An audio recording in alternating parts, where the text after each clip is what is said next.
आप सबको जय मसीह की। प्रभु आप सबको बहुत बहुत आशीष दे। प्रभु आपकी आत्मिक उन्नति बढ़ोतरी करे। प्रभु का धन्यवाद करते हैं कि प्रभु ने आज बहुत से अभी तक आपको संभाला और ये शाम के समय मौका दिया कि भजन संहिता को हम सुन सके मेरे प्रियो। और मेरा विश्वास है कि आज का दिन आपके लिए आशीष में रहा है। प्रभु ने आपकी सहायता की, काम पे आने जाने में मदद की। प्रभु का शुक्रिया करते हैं और प्रभु आगे भी आपकी ज़रूरतें पूरी करे और कोई कमी घटी ना हो और आपकी अगुवाई करे और रात को मीठी नींद भी दे। प्रभु रात भर संभाले। मैं यहाँ पे देखेंगे भजन संहिता 35 अध्याय, दाऊद का भजन है, शत्रु से छुटकारे के लिए प्रार्थना। हे यहोवा, जो मेरे साथ मुकदमा लड़ते हैं उनके साथ तू भी मुकदमा लड़। जो मुझसे युद्ध करते हैं उनसे तू युद्ध कर।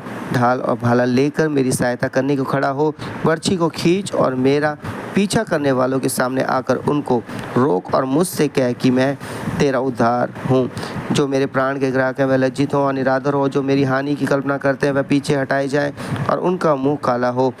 वह वायु से उड़ जाने वाली भूसी के समान हो और यहोवा का दूत उन्हें हाँकता जाए। उनका मार्ग अंधियारा और फिसलन भरा हो और यहोवा का दूत उनको खदेड़ता जाए। क्योंकि अकारण उन्होंने मेरे लिए अपना जाल गड्ढे में बिछाया, कारण ही उन्होंने मेरा प्राण लेने के लिए गड्ढा खोदा है। अचानक उन पर विपत्ति आ पड़े और जो जाल उन्होंने बिछाया उसी में वह आप ही फंसे और उसी विपत्ति में वह आप ही पड़े। परंतु मैं यहोवा के कारण अपने मन में मगन होऊंगा। मैं उसके किए हुए उद्धार से हर्षित होऊंगा। मेरी हड्डी हड्डी कहेगी, हे यहोवा, तेरे तुल्य कौन है जो दीन को बड़े बड़े बलवंतों से बचाता है और लुटेरों से दीन दरिद्रों लोगों की रक्षा करता है। झूठे साक्षी खड़े होते हैं और जो बात मैं नहीं जानता वही मुझसे पूछते हैं। वह मुझसे भलाई के बदले बुराई करते हैं, यहाँ तक कि मेरा प्राण ऊब जाता है। जब वह रोगी थे तब तो मैं टाट पहने रहा और उपवास कर कर के दुख उठाता रहा और मेरी प्रार्थना का फल मेरी गोद में लौट आया। मैं ऐसी भावना रखता था कि मानो वह मेरे संगी या भाई हैं, जैसा कोई माता के लिए विलाप करता हो। वैसे ही मैंने शोक का पहरावा पहने हुए सिर झुकाकर शोक किया। परंतु जब मैं लंगड़ाने लगा तब वह लोग आनंदित होकर इकट्ठे हुए। नीच लोग और जिन्हें मैं जानता भी न था वह मेरे विरुद्ध इकट्ठे हुए। वह मुझे लगातार फाड़ते रहे। उन पाखंडियों भांडों के समान जो पेट के लिए उपहास करते हैं वह भी मुझ पर दांत पीसते हैं। हे प्रभु, तू कब तक देखता रहेगा इस विपत्ति से जिसमें उन्होंने मुझे डाला है। मुझको छुड़ा, जवान सिंहों से मेरे प्राण को बचा ले। मैं बड़ी सभा में तेरा धन्यवाद करूंगा, बहुत तेरे लोगों के बीच में तेरी स्तुति करूंगा। मेरे हो झूठ बोलने वाले शत्रु मेरे विरुद्ध आनंद ना करने पाए। जो कारण मेरे बैरी हैं वह आपस में नैन से सहन ना करने पाए, क्योंकि वह मेल की बातें नहीं बोलते परंतु देश में जो शांति पूर्वक रहते हैं उनके विरुद्ध छल की कल्पनाएं करते हैं। उन्होंने मेरे विरुद्ध मुंह पसार के कहा, आ हमने अपनी आंखों से देखा है। हे यहोवा, तूने तो देखा है, चुप ना रह। हे प्रभु, मुझसे दूर ना रह, उठ मेरे न्याय के लिए जाग। हे मेरे परमेश्वर, हे मेरे प्रभु, मेरा मुकदमा निपटाने के लिए आ। हे मेरे परमेश्वर यहोवा, तू अपने धर्म के अनुसार मेरा न्याय चुका और उन्हें मेरे विरुद्ध आनंद करने ना दे। वह मन में ना कहने पाए, हमारी तो इच्छा पूरी हुई। वह ये ना कहे, हम उसे निगल गए हैं। जो मेरी हानि से आनंदित होते हैं उनके मुंह लज्जा के मारे एक साथ काले हों। जो मेरे विरुद्ध बड़ाई मारते हैं वह लज्जा और अनादर से ढप जाएं।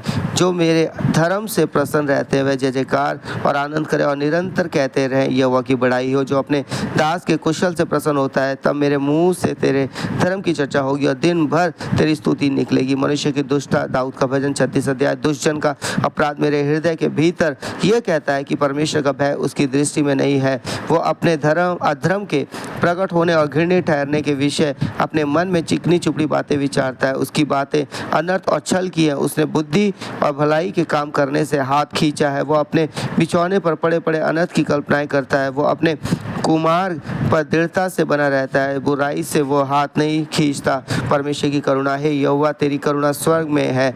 तेरी सच्चाई आकाश मंडल तक पहुंची है। तेरा धर्म ऊंचे पर्वत के समान है। तेरे नियम अथाह सागर ठहरे हैं। हे यहोवा, तू मनुष्य और पशु दोनों की रक्षा करता है। हे परमेश्वर, तेरी करुणा कैसी अनमोल है। मनुष्य तेरे पंखों के तले शरण लेते हैं। वह तेरे भवन के चिकने भोजन से तृप्त होंगे और तू अपनी सुख की नदी में से उन्हें पिलाएगा, क्योंकि जीवन का सोता तेरे ही पास है।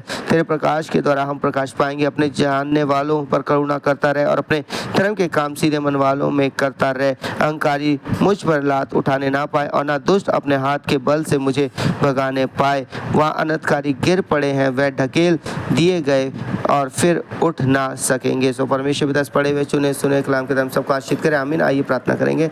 धन्यवाद दयालु प्रभु जी, एक बार फिर से आपके सम्मुख आते हैं प्रभु। शुक्रिया करते हैं कि आज दिन भर आपने संभाला, सुरक्षा दी प्रभु, इनकी सहायता की प्रभु, हर एक खतरे एक्सीडेंट से बचाया, खौफ खतरे से बचाया, सही फैसले लेने में आज दिन भर आपने इनकी मदद की, इनकी संतानों को संभाला, उनके स्कूल में मदद की। धन्यवाद हो प्रभु, उन बच्चों की स्टडी करने के लिए, उनकी ट्रेनिंग में सहायता मदद करने के लिए प्रभु। हाँ प्रभु, जो आज बातें हुई हैं प्रभु, जहाँ कहीं आए गए आपने सुरक्षा दी। धन्यवाद धन्यवाद धन्यवाद करते हैं प्रभु। इस रात के पैर में भी आपने संभाला, रात भर मीठी से सुलाना, ताकि रात भर मीठी से सुबह उठे आपकी महिमा बढ़ाई करें प्रभु। आज दिन भर सुरक्षा देने के लिए धन्यवाद धन्यवाद धन्यवाद करते हैं प्रभु। हाँ प्रभु जी, और रात भर भी संभाले, शरीर में से लेकर आत्मा से बातचीत करें और अच्छे सपने दिखाएं प्रभु जी, अच्छी बातें प्रकट करें प्रभु, ताकि प्रभु शरीर में सोकर आत्मा आपसे बातचीत करें, आपकी भेद भरी बातों को समझने और सीखने वाले हो सके प्रभु। और प्रभु जी आप इन्हें सुरक्षा दें, उनके घर के चारों सुरक्षा का बाड़ा होने पाए प्रभु। इनके परिवार के एक ही सदस्य को ईश्वर अपने लहू की तरह सुरक्षा दो, इनकी जरूरतें पूरी करो, कर परिवार में कोई कमी घटी ना हो प्रभु, और एक नए दिन के लिए फिर से कल इन्हें तैयार करें प्रभु। आपका धन्यवाद हो, प्रार्थना सुनने के लिए इन्हें आशीष करने का, कोई बीमार स्वस्थ होने भी छू लें, पूरी चंगाई दे प्रभु, हर एक निराशा परेशानी को दूर करें प्रभु। यीशु के नाम से हर एक पति पत्नी बच्चों की जगह प्रेम बना रहे, आपका सुरक्षा का बाड़ा इनके साथ हो, सही फैसले लेने के लिए की मदद करें, आपका आत्मा जो निवास करता हो आत्मा इनकी अगुवाई करे प्रभु। आपका धन्यवाद हो प्रभु जी, प्रार्थना सुनने के लिए, इन्हें संभालने सुरक्षा देने के लिए प्रार्थना यीशु के नाम से मांगते हैं। आमीन आमीन। सबको जय मसीह की प्रभु आशीष दे आप सबको।